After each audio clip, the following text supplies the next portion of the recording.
Hello YouTube. आज हम लोग देखेंगे पोटेंशियल एनर्जी के बारे में। Potential energy of charge system. सबसे पहले तो ये पोटेंशियल एनर्जी होती क्या है। हमको पता है कि थ्री डायमेंशन स्पेस में कहीं पर भी अगर चार्ज क्रिएट होता है तो वो चार्ज बनाता है अपना एक इलेक्ट्रिक फील्ड रीजन, और उस इलेक्ट्रिक फील्ड रीजन में प्रेजेंट होती हैं हमारी इलेक्ट्रिक फील्ड लाइंस। और इन इलेक्ट्रिक फील्ड लाइंस पे अगर हम चार्ज से डिपेंड करता है चार्ज का नेचर क्या है, पॉजिटिव है कि निगेटिव है। अगर पॉजिटिव चार्ज होगा तो अवे फ्रॉम द चार्ज जाने पे इलेक्ट्रिक फील्ड स्ट्रेंथ की वैल्यू कम होती जाएगी, और अगर निगेटिव चार्ज होगा तो टूवर्ड्स द इलेक्ट्रिक चार्ज जाने पे इलेक्ट्रिक फील्ड स्ट्रेंथ की वैल्यू जो होगी वो बढ़ती जाती है। ठीक है, ये तो हो गया चार्ज का नेचर। अगर पॉजिटिव चार्ज डेवलप होगा तो electric field lines away from the charge, और अगर निगेटिव चार्ज डेवलप होगा तो electric field lines towards the charge आती हैं। हम लोग बात करेंगे potential energy of A charge system. सबसे पहले चार्ज जनरेट करेंगे और ये चार्ज जो होगा वो अपना एक इलेक्ट्रिक फील्ड रीजन बनाएगा। अगर आपसे potential energy of the charge system की बात करें तो आप सीधे से ये समझना कि वो चार्ज सिस्टम बनाने में कितना वर्क डन करना पड़ा है, यही होगा उस पूरे सिस्टम की पोटेंशियल एनर्जी। ओके, हम लोगों ने पोटेंशियल कैलकुलेट करते समय देखा था कि अगर कोई पॉजिटिव चार्ज है तो उस पॉजिटिव चार्ज से electric field lines away from the charge जाएंगी, और कोई दूसरा टेस्ट चार्ज अगर मैं इन्फिनिटी से लेके उस चार्ज के इलेक्ट्रिक फील्ड रीजन में इंटर करता हूं तो उस चार्ज के ऊपर लगने लगता है एक फोर्स, और फोर्स इनटू डिस्प्लेसमेंट वैल्यू दे देता है वर्क डन की। Work done per unit charge is known as potential at that point. याद रखना, potential is a point function, not a path function. Okay, तो पोटेंशियल एनर्जी समझने के लिए हम लोग करते कि यहाँ कोई चार्ज सिस्टम क्रिएट करेंगे, और ये चार्ज सिस्टम मैं किस तरीके से क्रिएट करूंगा वो जरा देखना। सपोज करिए ये जो चार्ज जनरेट हो रहा है वो जनरेट हो रहा है स्पेस में, और ये मैंने एक स्पेस बनाया है। अभी यहाँ पर कोई भी चार्ज नहीं है, कोई भी चार्ज नहीं है, मतलब कोई भी इलेक्ट्रिक फील्ड लाइंस यहाँ पर नहीं है अभी। और उस कंडीशन में अगर मैं कहीं से प्लस क्यू का चार्ज लेके आता हूँ, सपोज करिए इस स्पेस में मैंने प्लस क्यू का चार्ज क्रिएट किया है। याद रखना, ये प्लस क्यू जो चार्ज जनरेट हुआ है वो विद रिस्पेक्ट टू स्पेस हुआ है, और स्पेस में ओरिजिन के रिस्पेक्ट में हम इसकी पोजीशन बताते हैं। स्पेस मेरा थ्री डायमेंशन है, एक्स वाई जेड तीनों एक्सिस प्रेजेंट होती हैं। स्पेस में चार्ज जनरेट हो रहा है। जब ये पहला चार्ज जनरेट होगा तो क्या उस समय एक्सटर्नल एजेंट को कोई भी वर्क डन करना पड़ेगा? बिल्कुल नहीं सर, क्योंकि कोई चार्ज या कोई इलेक्ट्रिक फील्ड रीजन यहाँ पे है नहीं, और इलेक्ट्रिक फील्ड रीजन नहीं होगा तो ये बिल्कुल वैक्यूम की तरह बिहेव करेगा, और वैक्यूम में अगर कोई चार्ज लेके आते हो तो उस चार्ज पे कोई वर्क डन करना नहीं पड़ा। यानी फर्स्ट कंडीशन में अगर कोई एक्सटर्नल एजेंट इस प्लस क्यू के चार्ज को लेके इस स्पेस डायमेंशन में आता है तो वर्क डन क्या है? अगर ये चार्ज मैं ए मान लूं तो work done during a charge A ये है 0। ठीक है, ओके। अब ये चार्ज भाई साहब आ गए हैं और ये जनरेट करेंगे अपने इलेक्ट्रिक फील्ड रीजन को। सपोज करिए ये अपना एक इलेक्ट्रिक फील्ड रीजन बनाने लगे हैं कुछ इस तरीके से। और अगर इस चार्ज सिस्टम में अगर मैं कहीं से कोई दूसरा चार्ज लेके आता हूं, सपोज करिए दूसरा चार्ज लेके आ रहा हूं प्लस क्यू बी का, जो इससे आर डिस्टेंस पे है, तो क्या क्यूबी वाला चार्ज जब इस चार्ज के इलेक्ट्रिक फील्ड रीजन में इंटर करेगा तो मुझे वर्क डन करना पड़ेगा। तो अब मैं क्यू ए बी वाले सिस्टम का अगर पोटेंशियल बताना होगा, पोटेंशियल एनर्जी कितनी होगी, तो जब इन्फिनिटी पे होगा तो कोई भी मुझे वर्क डन नहीं करना पड़ेगा। लेकिन जब मैं इस चार्ज के इलेक्ट्रिक फील्ड रीजन में आऊँगा तो मुझे वर्क डन करना पड़ेगा, और वो वर्क डन होता है फोर्स इनटू डिस्प्लेसमेंट के बराबर। और वही तो एनर्जी स्टोर्ड हो गई है दूसरे चार्ज में के आने की वजह से। तो पहले चार्ज के इलेक्ट्रिक फील्ड रीजन में दूसरा चार्ज आया है तो पोटेंशियल एनर्जी जो होगी वो क्या करेगी? इंक्रीज करेगी। तो अब की बार जो वर्क डन आएगा, वर्क डन हो जाएगा ये 1/4 pi epsilon naught q A into q b divided by r. ये दो चार्ज सिस्टम के लिए। मैं अगली बार से 1/4 पाई एप्सिलॉन नॉट को के डिनोट करूंगा। ठीक है। अच्छा, 2 चार्ज हो गया। अब मैं इस चार्ज सिस्टम में एक तीसरा चार्ज लेके आ रहा हूं। चलो, अगर कोई तीसरा चार्ज मान लो प्लस क्यू का चार्ज लेके आया हूं मैं यहां पे, जिससे इसकी भी डिस्टेंस है आर और इसकी भी डिस्टेंस है आर, और अगर तीनों डिस्टेंस आर हैं तो क्या ये एक इक्विलेटरल ट्रायंगल बन गया मेरा? Okay, distance r. जरा देखना, जब ये प्लस क्यू वाला चार्ज इस स्पेस डायमेंशन में इंटर करेगा उस समय क्यू ए से भी इसके ऊपर फोर्स लगेगा, क्यू बी की वजह से भी फोर्स लगेगा। तब ये 3 चार्ज सिस्टम, ये तो 2 चार्ज सिस्टम था, 2 चार्ज सिस्टम, अब 3 चार्ज सिस्टम देख रहे हैं। 3 चार्ज सिस्टम में एक थर्ड वाला चार्ज आया है। तो क्या ये चार्ज जब आएगा तो इस चार्ज के ऊपर पहले ही एक पोटेंशियल एनर्जी का सिस्टम बन के रखा है, उसके बाद में एक दूसरा भी सिस्टम आ गया है।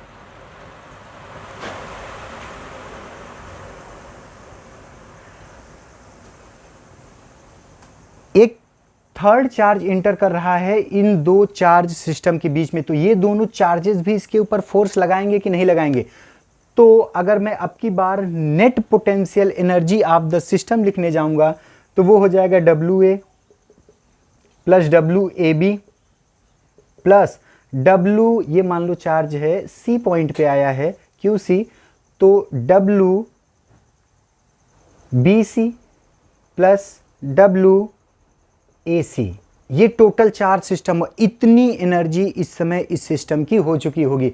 और अगर मेरे को लिखना हो तो डब्ल्यू ए मेरे को पता है 0 है, प्लस डब्ल्यू ए बी क्या आ गया, K times Q A Q B by R, plus W B C क्या हो जाएगा, K times Q B into Q C by R, plus Q A into Q C by R. ठीक है, तो ये total potential energy of the 3 charge system आ गई। ये 2 चार्ज सिस्टम था, ये सिंगल चार्ज की वजह से था। ओके, इक्विलेटरल ट्रायंगल में हम लोगों ने जनरेट कर लिया है। एक चीज याद रखना, अगर पॉजिटिव चार्ज होगा तो वो पॉजिटिव पोटेंशियल डेवलप करता है, और निगेटिव चार्ज होगा तो वो निगेटिव चार्ज डेवलप करता है। तो अगर आप चार्ज सिस्टम लेने जा रहे हो और वो चार्ज सिस्टम आप पे पॉजिटिव और निगेटिव चार्ज का कॉम्बिनेशन है, तो मेरे को जो भी सेट का कॉम्बिनेशन लूंगा वो मैं चार्ज के नेचर के साथ लूंगा। पॉजिटिव चार्ज है तो पॉजिटिव पोटेंशियल, निगेटिव चार्ज होगा तो निगेटिव पोटेंशियल आएगा। ठीक है, यहां पे तो मैंने सारे चार्ज पॉजिटिव ले लिए थे। ठीक है, अच्छा, अगर कोई चार्ज निगेटिव हो जाता तो मैं यहां पे नेचर और मैग्नीट्यूड के साथ में चार्ज को रख देता। That's all. याद रखना, potential energy of the system जो होती है वो 0 भी हो सकती है और 0 नहीं भी हो सकती है। Potential energy of the system, potential energy charge system की मैक्सिमम कब होती है वो भी कैलकुलेट करते हैं। 0 कब होगी, किस कंडीशन पे होगी, चार्ज का मैग्नीट्यूड, चार्ज का नेचर क्या होगा, उसको भी लेके करेंगे हम लोग। चलो, अब की बार मैं थोड़ा इस चार्ज को और 4 चार्ज सिस्टम के लिए देखते हैं। 4 चार्ज सिस्टम के ऊपर क्या आएगा। तो अगर मान लो एक चार्ज और मैं लेके आता हूं यहां पे, वो भी r डिस्टेंस पे है और ये चार्ज है क्यू डी। ये चार्ज है क्या, क्यू डी। ये भी डिस्टेंस r है, ये डिस्टेंस r है। तो 4 चार्ज सिस्टम अगर मैं देखने जाऊंगा तो 4 चार्ज सिस्टम के लिए जरा देखिएगा, मैं potential energy of 4 charge system, मैंने पोटेंशियल एनर्जी के बारे में बताया है आपको कि वैक्यूम, पहले वैक्यूम रखिए, उसके बाद में वो चार्ज सिस्टम लेके आ जाइए। जितनी एनर्जी उस चार्ज सिस्टम की है इस समय, वही उसकी potential energy system, potential energy of the charge system होती है। अगर 4 चार्ज ले रहा हूं तो क्या ये एक स्क्वायर का फॉर्मेशन कर रहा है, ये एक स्क्वायर बनेगा। और इस स्क्वायर की वजह से जरा देखना, 3 चार्ज की मैंने potential energy of the system निकाल के ही रखा था। 4th चार्ज इंटर करेगा तो इस 4th चार्ज पे क्या क्यू बी भी फोर्स लगाएगा, क्यू सी भी फोर्स लगाएगा, क्यू ए भी फोर्स लगाएगा। तो मैं नेट पोटेंशियल एनर्जी लिखता हूं तो वो हो जाएगा W A plus W A B plus W B C plus W A C plus W B D, W B D plus W C D plus W A D. ये आएगी total potential energy of the system. और लिखना होगा तो देखो distance मेरे को पता है, एक एडिशनल लेंथ यही जुड़ेगी मेरी, ये वाली, ये डायगोनल होगा और डायगोनल की लेंथ कितनी आती है r√2। तो अब मैं potential energy of the system लिखने चल रहा हूं, जरा देखो WA है 0, WAB है K times QA QB by R plus WBC कितना है, तो K times QB QC by R plus K times QA QC, यहाँ पे QC होगा, QA QC बाई R। ये तो हो गई 3 चार्ज सिस्टम वाली। अब जरा फोर्थ चार्ज जो आया है QD, उसकी वजह से देखो ये वाली डिस्टेंस R यानी हो जाएगा K times QB QD by R plus K times QA QD by R plus K times QC QD upon R√2। याद रखना मैंने सारे चार्जेस अभी पॉजिटिव लिए हैं, आप पॉजिटिव निगेटिव चार्ज सिस्टम बना के भी देख लेना किस तरीके से आएगा। तो हम लोगों ने देखा कि पोटेंशियल एनर्जी क्या होती है और कैसे जनरेट होती है, single charge, double charge, 3 charge, 4 charge system के लिए, क्या 5 और 6 चार्जेस के लिए भी किया जा सकता है। एक बार बना के चार्ज लेके प्रैक्टिस करना आप इसकी। ओके, अब जरा पोटेंशियल एनर्जी देखते हैं हम लोग डाइपोल की कितनी आती है।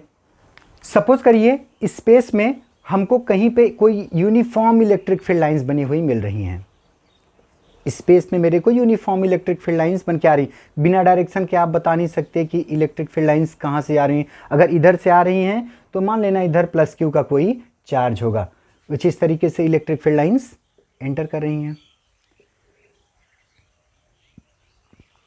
और सपोज करिए कोई डाइपोल पड़ा हुआ है मेरा यहाँ पे, -Q प्लस Q का, जिस डाइपोल के बीच की लेंथ कितनी होती है 2a। डाइपोल की मैंने इलेक्ट्रिक फील्ड रीजन और इलेक्ट्रिक फील्ड लाइंस टोटल बना के बताया है। जिन लोगों ने भी नहीं देखा है वो जाके मेरा वीडियो डाइपोल वाला, इलेक्ट्रिक फील्ड रीजन इन डाइपोल, मैंने डिस्कस किया है पूरे पोटेंशियल को किस तरीके से कैलकुलेट किया जाता है हर पॉइंट पे। ओके, ये डाइपोल है, इलेक्ट्रिक फील्ड लाइंस की डायरेक्शन इधर है, तो क्या अगर ये डाइपोल थीटा एंगल पे ओरिएंटेड होता है यहां से, ठीक है, ये 90 डिग्री और ये हो गया थीटा, तो थीटा 2a cos थीटा, ये लेंथ हो जाती मेरी 2a साइन थीटा और ये वाली लेंथ हो जाती 2a cos theta. Okay, charge अगर Q किसी इलेक्ट्रिक फील्ड रीजन में रखा है तो इसके ऊपर फोर्स लगता है Q इंटू ई का। पॉजिटिव चार्ज है तो प्लस Q इंटू ई और ये निगेटिव चार्ज है तो यहाँ पे -Q इंटू ई। सेंटर के अबाउट दो फोर्स अपोजिट डायरेक्शन में डेवलप हो रहे हैं, तो ये किसको क्रिएट कर रहे हैं, एक कपल को क्रिएट कर रहे हैं, ये क्रिएट कर रहे हैं एक कपल को। और कपल पे लगने वाला फोर्स मुझे बताना होता है तो मैं किसी एक्सिस पे लगने वाले फोर्स और उसकी डिस्टेंस r को ले लेता हूं, यानी टॉर्क लगेगा, यहाँ पे एक टॉर्क डेवलप होगा और वो टॉर्क टाउ की वैल्यू क्या आ जाएगी, तो वो आ जाएगी Q into E into 2a sine of theta, ये आएगा। और Q इंटू 2e किसकी वैल्यू हो जाती है, ये तो हो जाता है डाइपोल मोमेंट P, तो हो जाएगा PE साइन ऑफ थीटा। और अगर इसके ऊपर एक टॉर्क लगेगा तो ये क्या इलेक्ट्रिक फील्ड के डायरेक्शन में ओरिएंटेड होगा, बिल्कुल होगा।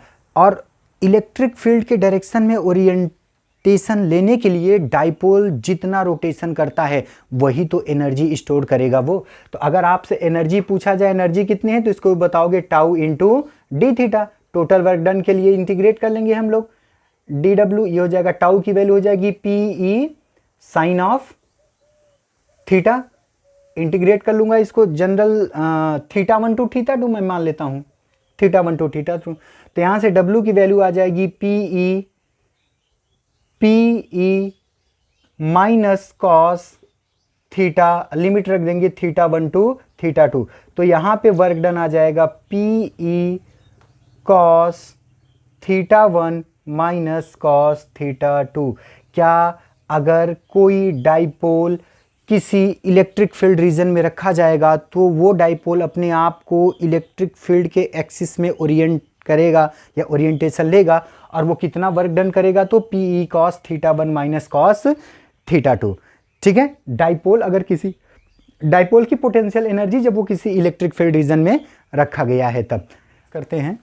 क्वेश्चन ये था कि आर रेडियस की दो रिंग हैं, दोनों रिंग पे एक रिंग पे चार्ज दिया गया है प्लस Q1 और दूसरी रिंग पे है प्लस Q2 का चार्ज, यूनिफॉर्मली डिस्ट्रीब्यूटेड है रिंग है, और एक चार्ज प्लस Q को पॉइंट O से O प्राइम तक लेके जाया जा रहा है। पूछ रहा है कितना वर्क डन होगा, बताइए। कितना मजेदार क्वेश्चन है, जरा देखना। प्लस Q के चार्ज को एक रिंग के सेंटर से दूसरे रिंग के सेंटर पे लेके जा रहे हैं और आपको बताना है कि कितना वर्क डन हुआ। अगर मैं इस पॉइंट का पोटेंशियल निकाल लूं, यानी पोटेंशियल एनर्जी इस पॉइंट का और यहाँ का भी क्या निकाल लूं, पोटेंशियल निकाल लूं, O एंड O प्राइम, दोनों पॉइंट का अगर मैं पोटेंशियल निकाल लूं तो वर्क डन क्या हो जाएगा, वर्क डन हो जाएगा चार्ज इनटू पोटेंशियल डिफरेंस, यही तो होगा। तो चलो हम लोग पोटेंशियल कैलकुलेट कर लेते हैं। तो पोटेंशियल एट ए कितना आएगा, जरा देखो। तो ए पे जो पोटेंशियल होगा इस प्लस Q के चार्ज की वजह से होगा और इस Q2 के चार्ज की वजह से होगा। ओके, तो जरा देखना, यहां से ये वाली लेंथ आएगी कितनी, ये लेंथ है A, ये राइट एंगल ट्रायंगल, ये R, ये बनेगा हाइपोटेनस और ये आ जाएगा R square plus A square. ठीक है, तो पोटेंशियल एट O ये हो जाएगा K times Q1 by R plus positive charge है तो K times Q2 by under root R square plus A square. ये पॉइंट O का पोटेंशियल होगा। जरा O डैश का निकाल लेता हूं। O डैश का पोटेंशियल क्या आ जाएगा, तो ये हो जाएगा K टाइम्स Q1 अपॉन, अब की बार ये लेंथ हो जाएगी under root R square plus A square और plus K times Q2 by R। तो पोटेंशियल डिफरेंस कितना होगा, VO minus VO dash into charge Q।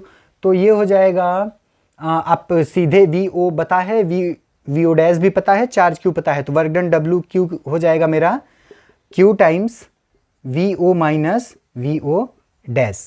ठीक है, वैल्यू पुट करोगे, ये जेई में पूछी गई प्रॉब्लम थी।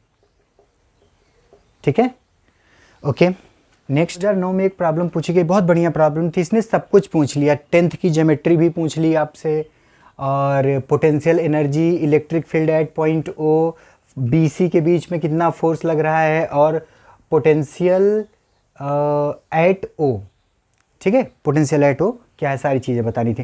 तो स्टार्ट करते हैं। सबसे पहले देखो, ये एक सर्कल है जिसका रेडियस है R, और इस सर्कल पे जैसा आपको दिखाया गया है ट्रायंगल ABC, ये ट्रायंगल वर्टेक्स ABC पे, C पे रखा गया है चार्ज -2Q/3, A पे Q/3, B पे Q/3। अरेंजमेंट देख लीजिए। ओके, हमने 10th में एक ज्योमेट्री पढ़ी है कि अगर कोई भी कार्ड जो है वो डायमीटर से पास करती है और वो सरकमफ्रेंस पे एंगल सबटेंड करती है तो वो एंगल 90 डिग्री का होता है। जिसको नहीं पता है वो देख लेगा। तो ये एंगल कितना डिग्री हो जाएगा, 90 डिग्री। ये 60 डिग्री बचा, ये कितना हो गया, 30 डिग्री। ट्रायंगल के तीनों एंगल का सम 180 डिग्री होता है, तो ये हो गया 30 डिग्री। टोटल लेंथ 2A हो जाएगी। ये वाली लेंथ अगर आपसे पूछे तो ये कितनी होगी, देखो अगर इसको ये थीटा मानते हो और ये मानते हो 90 डिग्री, तो ये लाइन बन जाएगी मेरी बेस लाइन, ये हो गया उसका परपेंडिकुलर, और ये बन जाएगा उसका हाइपोटेनस। ठीक है, तो बेस कितना हो जाएगा, तो बेस हो जाएगा 2R cos 30 degree, 2R cos 30 degree base हो गया। बहुत सिंपल 10th की प्रॉपर्टी है। ये लेंथ आ गई। सबसे पहले मुझे कैलकुलेट करना है potential energy of the system. क्या ये स्पेस में कुछ इस तरीके से चार्ज का अरेंजमेंट होगा, किसी एक चार्ज को लेके आता हूं मैं, टोटल पोटेंशियल एनर्जी कैलकुलेट करता हूं। पहले मैं सपोज करो चार्ज लेके आ रहा हूं A, तो A W A की वैल्यू क्या हो जाएगी, तो वो तो होगी 0, क्योंकि सिंपल ये चार्ज होगा स्पेस में, अभी सी और बी वाले चार्ज नहीं आए हैं, जैसा मैंने अभी पहले एक्सप्लेन किया। अच्छा, इसके बाद जब बी वाला चार्ज लेके आओगे तो डब्ल्यू बी सी ये कितना हो जाएगा जी, तो ये हो जाएगा K times Q/3 into Q/3 upon distance कितना हो जाएगा 2r। ये पोटेंशियल एनर्जी आ गई। ठीक है, अब इन दो चार्ज सिस्टम में अगर थर्ड वाला चार्ज लेके आओगे तो फिर से क्या दो नए, ये वाला चार्ज इसके ऊपर फोर्स लगाएगा और ये भी फोर्स लगाएगा, तो हो जाएगा WAC एंड WAC की वैल्यू क्या हो जाएगी Q टाइम्स WAC। ये लेंथ कितनी होगी, तो ये लेंथ आ जाएगी मेरी 2r sine 30 degree. Sine 30 degree की वैल्यू 1/2, 2 से 2 कट गया, मतलब ये लेंथ आ गई मेरी r। तो k times Q/3 into -2Q/3 upon r, ये WAC आ गया। WBC क्या होगा, WBC ये हो जाएगा k times Q/3 into -2Q/3 upon, ये डिस्टेंस कितनी होगी, तो 2r cos 30 degree, cos 30 degree की वैल्यू sin 60 डिग्री, √3/2, 2 से 2 कट गया, ये कितना आ गया √3r। ठीक है, तो total potential energy of the system क्या हो जाएगा, WA WBC WAC WBC, यानी delta U is equal to हो जाएगा WA plus WBC plus WAC plus work done by BC। Calculate कर लूंगा, सारी वैल्यूज लिखी हुई हैं, आप फर्स्ट पार्ट मेरा कंप्लीट हो जाएगा। ओके, सेकेंड पार्ट में देख रहा हूं इलेक्ट्रिक फील्ड एट O, यहां पर आपको इलेक्ट्रिक फील्ड E की वैल्यू बतानी है। ओके, तो देखो ये पॉजिटिव चार्ज है, पॉजिटिव चार्ज से electric field lines away from the charge, और यहां पर भी पॉजिटिव चार्ज है, electric field lines away from the charge.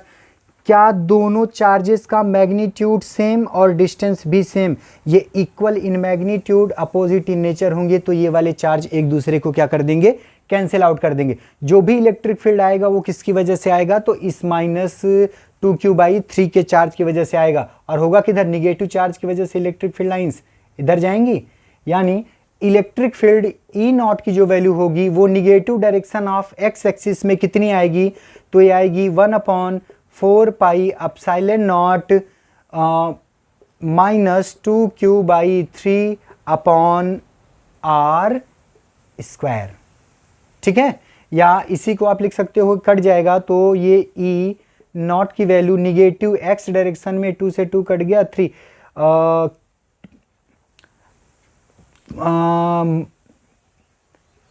Q upon 6 pi epsilon not r square, ये इलेक्ट्रिक फील्ड E की वैल्यू हो जाएगी।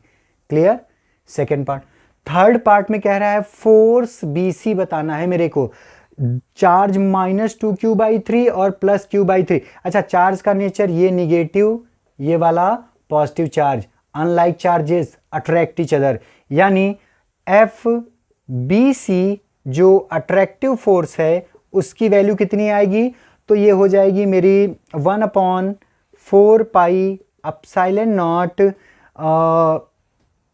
Q/3।